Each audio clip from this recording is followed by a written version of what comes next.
Hello students, welcome back to my channel again. So students, आज हम बात करने वाले हैं स्टॉक और स्टॉक इन ट्रेड के बारे में। ओके, स्टॉक होता क्या है? अभी तक हमने purchases, sales return, purchase returns के बारे में पढ़ा था and now our next topic is stock and stock in trade. Okay, so let's begin.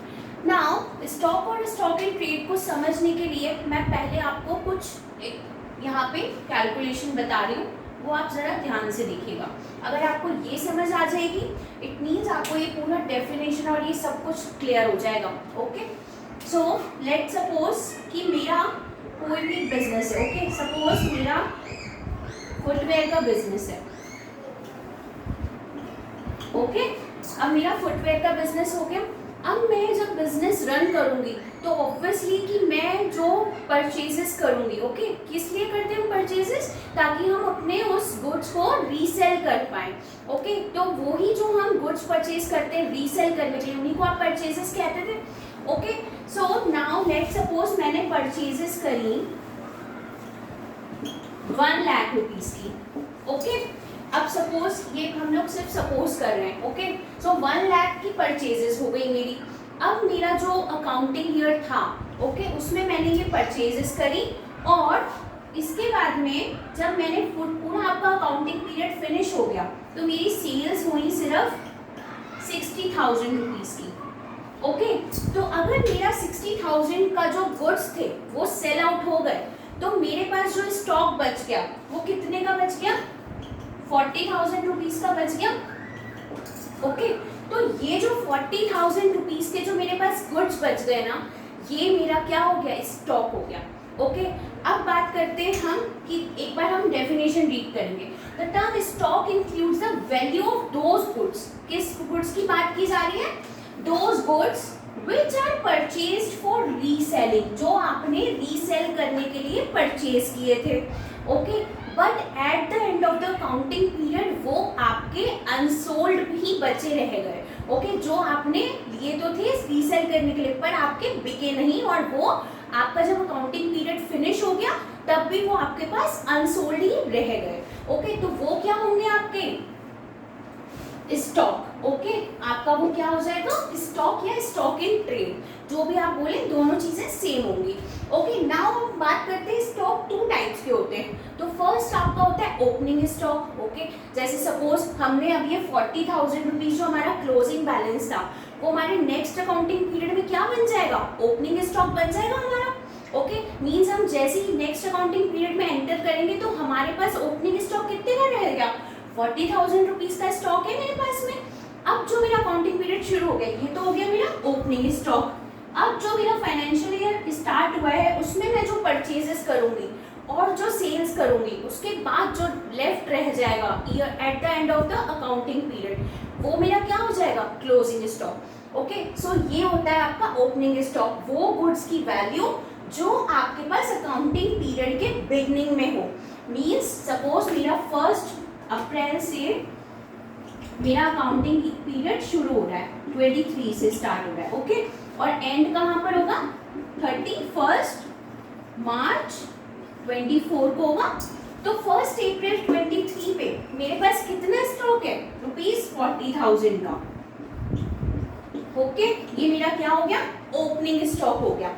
और आपका जो भी आप ईयर में पूरा परचेजेस करेंगे इस फाइनेंशियल ईयर में, फिर आपने जितना भी गुड्स सेल करा है, ओके, उसके बाद भी जो आपका अनसोल्ड रह जाएगा वो वैल्यू क्या हो जाएगी? आपकी क्लोजिंग स्टॉक। सपोज मेरा यहाँ पे 50,000 का अनसोल्ड रह गया at the end of the accounting period, तो ये क्या हो गया? क्लोजिंग स्टॉक हो गया। I hope this is clear. So now our next topic is inventory. Okay, अब inventory क्या होती है हम ये देखते हैं। So in case of a manufacturer, भाई अभी तक हम बात कर रहे थे किसी रिटेलर की। ओके, पर मैन्युफैक्चरर क्या करता है? पूरा का पूरा प्रोसेस उसकी पास में जनरेट होगा। मीन्स आपका जो भी फिनिश्ड गुड है वो बना के देगा, किससे? रॉ मटेरियल से। Okay, now there can be opening and closing inventory. अब इसकी भी क्लोजिंग एंड ओपनिंग इन्वेंट्री होती है। ओके, अब वो 4 टाइप्स की होती है, तो let's discuss about it. Okay, so now inventory of raw material. अब मैं आपको एक एग्जांपल देती हूँ। सपोज मेरी एक क्लॉथ मिल है। ओके। अब क्लोथ मिल है तो मुझे भाई अब उसमें क्लोथ बनाने होंगे, तो सबसे पहला रॉ मटेरियल क्या होगा मेरी क्लोथ मिल के लिए? कॉटन होगा ऑब्वियसली। तो कॉटन क्या हो गया मेरा? रॉ मटेरियल हो गया।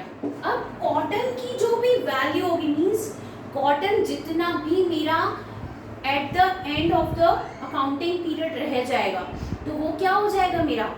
आपका क्लोजिंग इन्वेंट्री हो जाएगा। और नेक्स्ट अकाउंटिंग पीरियड में वो ही क्या बन जाएगा आपका? ओपनिंग। ओके, ओपनिंग इन्वेंट्री हो जाएगी वो आपकी। भाई इसमें भी आपका ओपनिंग एंड क्लोजिंग इन्वेंट्री है, तो ऑब्वियसली आप सारा कॉटन तो एक ही अकाउंटिंग पीरियड में यूटिलाइज नहीं कर पाएंगे, कुछ तो आपके पास लेफ्ट रहेगा, so that will be closing inventory. Okay, तो ये मेरा क्या हो गया? कॉटन रॉ मटेरियल हो गया। तो वो गुड्स की वैल्यू, उन रॉ मटेरियल्स की गुड्स की वैल्यू जो कि आपके पास अनसोल्ड, मतलब आपने जो यूज नहीं किया, यहाँ पे हम सेल आउट तो करेंगे ही नहीं, आप उसको क्या कर रहे हैं? आप अब उसको फिनिश्ड प्रोडक्ट में चेंज करने वाले हैं, तो वो अभी तक आपकी पूरी यूज नहीं हुई, तो left unused part of the cotton, that will be closing inventory. Understood? Now second is inventory of work in progress. अब आपने इस कॉटन से क्या बनाया होगा? थ्रेड बनाया होगा। ओके, या फिर अनफिनिश्ड क्लॉथ भी रह सकता है। भाई आपने क्लॉथ तो बना लिया सपोज उस थ्रेड से, पर वो अभी तक फिनिश नहीं हुआ। ओके, उसकी फिनिशिंग बाकी रह गई, तो ये दोनों चीजें कहाँ आएंगी? आपकी वर्क इन प्रोग्रेस में, जो वर्क अभी प्रोग्रेस में है, जो चल रहा है। ओके, तो कॉटन के बाद आपने इसको थ्रेड में कन्वर्ट किया, और अगर आप थ्रेड में भी कन्वर्ट कर चुके हैं, उसके बाद आप अनफिनिश्ड क्लॉथ भी बना रहे हैं, तो that will also come under work in progress. तो ऐसे गुड्स की जो वैल्यू जो कि आपकी अनयूज्ड रह गई हो, that will B inventory of work in progress. Okay, now third point पे चलते हैं हम, इन्वेंट्री ऑफ फिनिश्ड गुड्स। अब भाई फिनिश्ड गुड्स ऑब्वियसली आपका क्लोथ बन के रेडी हो गया,